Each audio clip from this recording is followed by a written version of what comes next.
আসসালামু আলাইকুম everyone, welcome back to my channel Rahas videos. আজকে তৈরি করে দেখাবো আচারি ছোলা বোনা। সারাদিন রোজা রাখার পর ইফতারিতে আমাদের কমন একটি খাবার হচ্ছে এই ছোলা বোনা। আর এটি যদি হয় ব্যতিক্রমধর্মী, খেতে কিন্তু অসম্ভব লাগবে।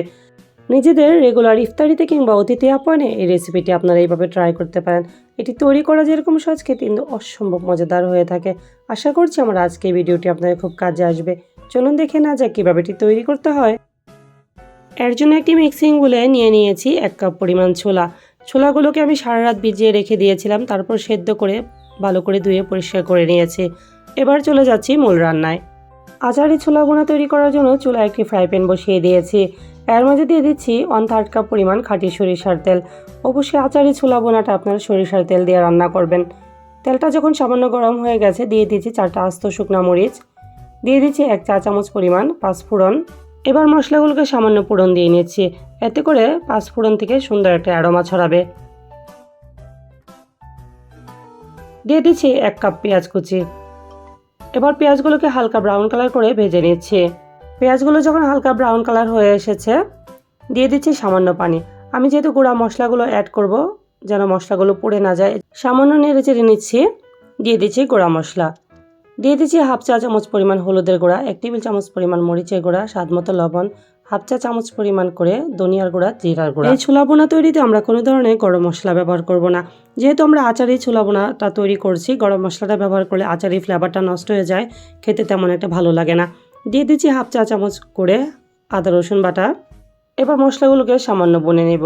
চুলার তাপ মিডিয়াম লোর মাঝামাঝি করে একটু সময় নিয়ে মশলাগুলোকে বনে নিতে হবে, যতক্ষণ না পর্যন্ত তেলটা উপরে বেশি না আসে। মশলাগুলো বুনে নিয়েছি, তেলটা উপরে বেশি এসেছে। দিয়ে দিচ্ছি একটা বড় সাইজের টমেটো। এবার সবগুলো উপকরণ ভালো করে কষিয়ে নিচ্ছে।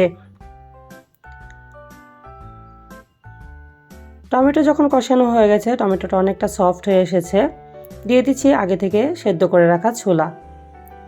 দিয়ে দিচ্ছি একটা মাঝারি সাইজের আলু, আমি আগে থেকে সেদ্ধ করে আধা ভাঙা করে নিয়েছি। এবার নেড়ে চেড়ে সবগুলো উপকরণ ভালো করে কষিয়ে নিচ্ছে। এই কাজটা একটু সময় নিয়ে করতে হবে। ছোলার সাথে মশলাগুলোকে ভালো করে কষিয়ে নিতে হবে। 5 থেকে 7 মিনিট সময় নিয়ে আমি ছোলাটাকে ভালো করে কষিয়ে নিয়েছি। পানিটাও টেনে এসেছে, ছোলা থেকে তেলটাও ছাড়তে শুরু করেছে।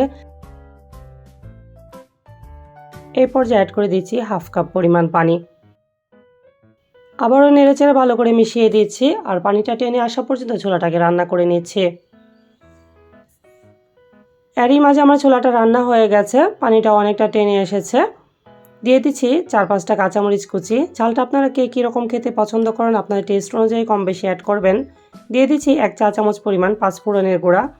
দিয়ে দিচ্ছি 1 টেবিল চামচ পরিমাণ টক আচার। আমি এখানে আমের আচারটা ব্যবহার করছি, আপনারা যে কোনো টক আচার এখানে ব্যবহার করতে পারবেন।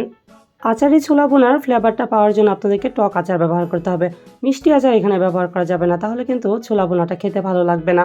দিয়ে দিচ্ছি 2 টেবিল চামচ পরিমাণ ধনিয়া পাতা কুচি। ধনিয়া পাতা কুচিটা আপনাদের টেস্ট অনুযায়ী কম বেশি অ্যাড করতে পারবেন। এবার নেড়ে চেড়ে সবগুলো উপকরণ ভালো করে মিশিয়ে নিচ্ছি। আমার ছোলাটা রান্না হয়ে গেছে, ছোলার গ্রেভিটা মাখো মাখো আছে। এটা চুলা থেকে নামানোর পর আলু গ্রেভিটাকে আর একটু টেনে নেবে, তাই আমি ছোলা বোনাটাকে আর কুক করব না। এবার চুলা থেকে নামিয়ে গরম গরম একটি সার্ভিং ডিশ আপনাদেরকে সার্ভ করে দেখিয়ে দিচ্ছি। আমি সার্ভ করে আপনাদেরকে দেখিয়ে দিচ্ছি, আশা করি আপনারা দেখেই বুঝতে পারছেন আমার ছোলার যে গ্রেভিটা, এটা কিন্তু আরও অনেকটাই টেনে এসেছে। ছোলার সাথে আলুর একটা মাখো মাখো একটা গ্রেভি আছে। আচারি ছোলা বোনার যে একটা ফ্লেভার বের হয়েছে, আশা করি আপনাদের কাছে ভালো লাগবে। বাসায় এইভাবে ট্রাই করবেন আর আমাকে কমেন্টসে জানাবেন আমার আজকের রেসিপি আপনাদের কাছে কেমন লেগেছে। রেসিপি ভালো লাগলে ভিডিওটিতে একটি লাইক দিবেন, আর এমনই মজার মজার রেসিপিতে চ্যানেলটিকে সাবস্ক্রাইব করে চ্যানেলের পাশেই থাকবেন। সবাইকে ধন্যবাদ জানিয়ে এখানেই বিদায় নিচ্ছি, ফিরে আসছি নতুন কোনো রেসিপি নিয়ে। সেই পর্যন্ত সবাই অনেক বেশি ভালো থাকবেন। আল্লাহ হাফিজ।